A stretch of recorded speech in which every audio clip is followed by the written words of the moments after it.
আসসালামু আলাইকুম, সবাই কেমন আছেন?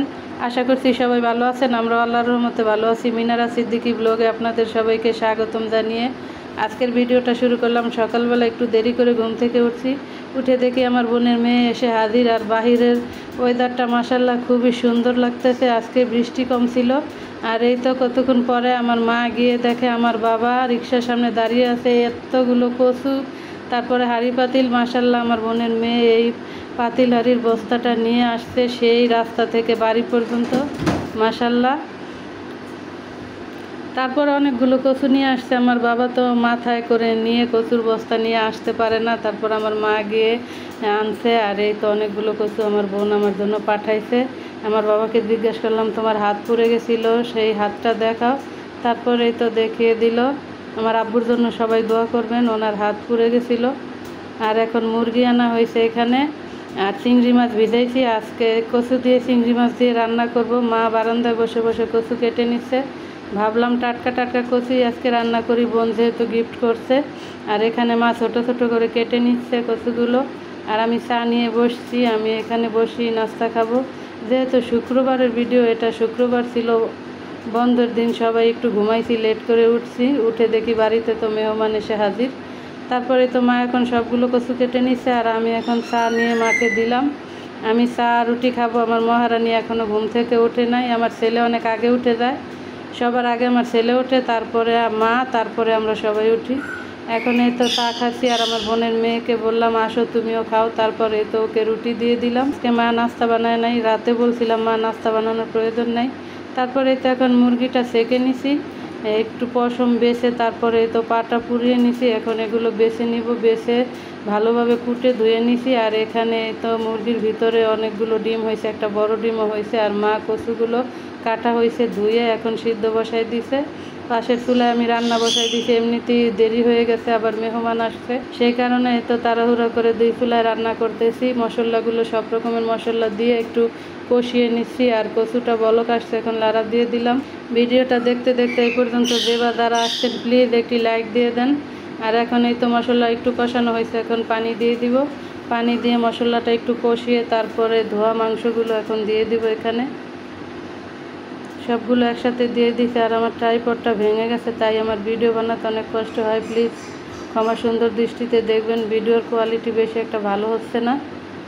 তারপরে তো মাংসগুলো একসাথে দিয়ে এখন লাড়া দিয়ে ঢাকনা দিয়ে ঢেকে দিব। এখন কচুগুলো ভালোভাবে লাড়া দিব, পানি শুকাইলে তারপরে চিংড়ি মাছ দিয়ে রান্না করবো। এখানে মা পেঁপে কেটে রেখেছিল, সেই পেঁপে দিয়ে মুরগির মাংস অনেকক্ষণ লাগিয়ে কষাইছি, কষানো হয়েছে, এখন পেঁপেগুলো দিয়ে দিচ্ছি। পেঁপে দিয়ে মুরগির মাংস রান্না করব, জুনাইদের বাবা অনেক পছন্দ করে। আর এখানে আমার কচু শাক সিদ্ধ হয়েছে, পেঁয়াজ কুচি বসাই দিছি, রসুন কুচি একসাথে এখন ভেজে নিব। তারপরে চিংড়ি মাছগুলো, বড় চিংড়ি তো আমি কেটে কেটে টুকরো করে নিছি, এখন এগুলো একটু ভেজে নিব, একটু নুন হলুদ দিয়ে দিব। এভাবেই আমি কচুর শাক রান্না করি। এখানে শুকনো মরিচ গুঁড়ো করে দিব, কাঁচামরিচ তাই দেই নাই। আর এই তো নুন হলুদ দিয়ে দিছি, এখন ভালোভাবে ভাজা ভাজা করে নিব। ভাজা হয়েছে, এখন আমি কচু শাকগুলো একে একে সবগুলো দিয়ে দিব। অনেকগুলো কচু শাক হয়েছিল এখানে, আর বেশি মেহমান তো, তাই সবাইকে নিয়ে একসাথে খাবো, একটু বেশি করে রান্না করছি। আর এই শাকগুলো আমি অনেককে গিফট করছি, ভালোবাসার মানুষ যারা আমার, সবাইকে এই শাকগুলো গিফট করা হয়েছে। তসিফের মা, ইতি, আমার বড় বোন, তারপরে জানুয়া পা, ওনাদেরকে দিয়ে দিছি। আর বাকিগুলো আমি রান্না করছি। তো এখানে আমি শুকনো মরিচ গুঁড়ো করে রাখছি, সেই মরিচের গুঁড়োগুলো দিয়ে দিলাম। এভাবে শাক ভাজি করে খাইতে আমার কাছে খুবই ভালো লাগে। হয়ে গেছে রান্না বান্না। এই তো মুরগির মাংসের তরকারির কালারটা খুব সুন্দর আসছে। আর বাড়িতে কারেন্ট নাই, তাই সবাই মিলে বারান্দায় খেতে বসছে, অনেক দেরি হয়ে গেছে। তারপর জানুয়া পা আসছিল, আমরা সবাই মিলে একসাথে খাওয়া দাওয়া করে অনেক গল্প আড্ডা করলাম। আর এখন আমার বোন চলে যাবে, ও বলে ওর একটু বাড়িতে কাজ আছে, থাকবে না। তাই বললাম থাকো, থাকবে না, বাচ্চারা টাটা দিয়ে দিল, এখন তারা চলে যাইতেছে। বললাম সন্ধ্যার পরে যেও না। আর এখানে আমার কিউটি বেবি লিপস্টিক দিবে, সে পায়ে মেহেদি দিছে, হাতে মেহেদি দিছে, এখন কপালে টিপ দিছে, এখন তার লিপস্টিক দেওয়া লাগবে। আর এই তো দেখেন লিপস্টিকের ফাইনাল লুক। সে এইভাবেই সবসময় লিপস্টিক দেয়, আর আমাকে দিয়ে দেয়, তার আপাটাকে দিয়ে দেয়, আমার বিছানায় দেয়, তারপর আমার দেয়ালে দেয়, সবখানে সে লিপস্টিক দেয়। আর এখন বার্গার আনা হয়েছে, বার্গার চা, এগুলো আমরা সন্ধ্যার নাস্তায় খেয়ে নিব। সে পাশের রুমে গিয়ে বার্গার খাবে, আমাদের সাথে খাবে না। আর আমার ছেলেকে দিয়ে দিলাম, মা শুয়ে আছে, মা অনেক অসুস্থ, মায়ের জন্য সবাই দোয়া করবেন। আর এই তো এখন সবাই মিলে একসাথে চা খাচ্ছি। রাতের বেলা ওর বাবা আসছিল, সে অনেক বড় কাঁঠাল নিয়ে আসছে, তার ছেলের মাথায় দিয়ে এখন সে রান্নাঘরে নিয়ে যাচ্ছে।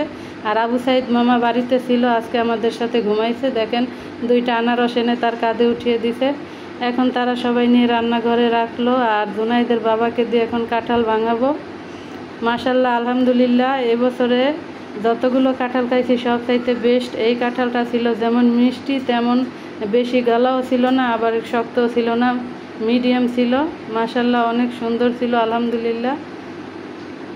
তারপর মাকে ডাকলাম, এত মজার কাঁঠাল খাবে না? তারপর মা উঠে আসলো, আমার ছেলে খাচ্ছে, মা ঘুমাইছিল, ঘুম থেকে উঠে আসছে আবু সাইদ মামা, আমরা সবাই মিলে এখন একসাথে কাঁঠাল খেয়ে নিলাম।